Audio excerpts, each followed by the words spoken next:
This channel does not promote any violent, harmful or illegal activities. All content provided by this channel is meant for an educational purpose only.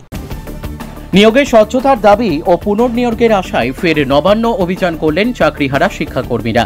সোমবার সকালে হাওড়া ময়দানে জমায়েত শুরু হতেই টানটান উত্তেজনা। মন্দিরতলা হয়ে মিছিল এগোয় প্রশাসনিক সদর দপ্তর নবান্নের দিকে। রাতভর বৃষ্টি জলমগ্ন হাওড়া মিউনিসিপ্যালিটির একাধিক এলাকা। সবকিছু উপেক্ষা করেই রাজ্য সরকারের দোরগোড়ায় দাবি নিয়ে উপস্থিত চাকরিহারা গ্রুপ সি ও গ্রুপ ডি কর্মীরা। দাবি, যোগ্যতার ভিত্তিতে পূর্বে স্বচ্ছভাবে নির্বাচিত ৩,৩৯৪ জন প্রার্থীর চাকরি ফিরিয়ে দিতে হবে। সঙ্গে যোগ্যদের তালিকা ও ২২ লক্ষ OMR স্ক্রিপ্ট প্রকাশ এবং ৪ মাস ধরে বন্ধ থাকা বেতন চালু করার দাবিও রয়েছে। অভিযান ঘিরে হাওড়া ময়দান থেকে নবান্ন পর্যন্ত জুড়ে ফেলা হয়েছে কড়া নিরাপত্তা বলয়। হাওড়া ডিভিশনের ডিসি সেন্ট্রাল বিশ্বজিৎ মাহাতোর নেতৃত্বে বিশাল পুলিশ বাহিনী, র্যাফ ও কমব্যাট ফোর্স মোতায়েন রয়েছে। সঙ্গে রয়েছেন বিধাননগর ডিসি অনিশ সরকার সহ অন্যান্য আধিকারিকেরাও। চাকরিহারা শিক্ষাকর্মীদের অভিযোগ, কমিশনের সঙ্গে একাধিক বৈঠক সত্ত্বেও কোনো সুরাহা হয়নি। তাই আজ ৮ই জুলাই নির্ধারিত দিনেই তারা রাস্তায় নামলেন চরম সিদ্ধান্ত নিয়ে।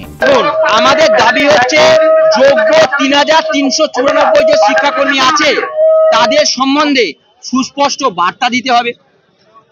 তাদেরকে অবিলম্বে স্কুলে ফেরাতেই হবে। তাদেরকে স্কুলে ফেরানোর জন্য যে সুপ্রিম কোর্টে যে তথ্য বা ডেটাগুলো প্রডিউস করতে হবে, তার মধ্যে সবচেয়ে উল্লেখযোগ্য এবং অন্যতম তথ্য বা ডেটা হলো যোগ্য ৩,৩৯৪ জনের সার্টিফাইড লিস্ট।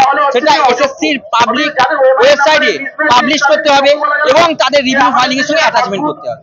সেই সঙ্গে সঙ্গে যে ২২ লক্ষ OMR সিবিআই উদ্ধার করেছিল সেইগুলোকে পাবলিক ডোমেনে পাবলিশ করতে হবে। প্রাতিষ্ঠানিক দুর্নীতির কারণে যে যোগ্য ৩,৩৯৪ জনের চাকরি ইতিমধ্যে রোধ করা হয়েছে, তারা আজকে বর্তমানে ৪ মাস ধরে বেতন পাচ্ছে না এবং স্কুলে ফিরতে পারছে না। তাই বর্তমান সময়ে তারা ব্যাংকের লোনের ইএমআই দিতে ব্যর্থ হচ্ছে। তাই যতদিন পর্যন্ত তারা আইনি প্রক্রিয়ার মাধ্যমে যোগ্যরা সম্মানের সঙ্গে স্কুলে ফিরতে পারছে, ততদিন পর্যন্ত তাদের ইএমআই গুলো স্থগিত রাখতে হবে এবং সেই সঙ্গে সঙ্গে যোগ্যদের নিয়ে ওনাদের ধারণাকে স্পষ্টভাবে ব্যক্ত করতে হবে এবং আমাদের সঙ্গে আজকের মুখ্যমন্ত্রী যেন সাক্ষাৎ করে এবং বর্তমান অবস্থা সম্বন্ধে যেন অবগত হয়। এটাই হচ্ছে আমাদের দাবি।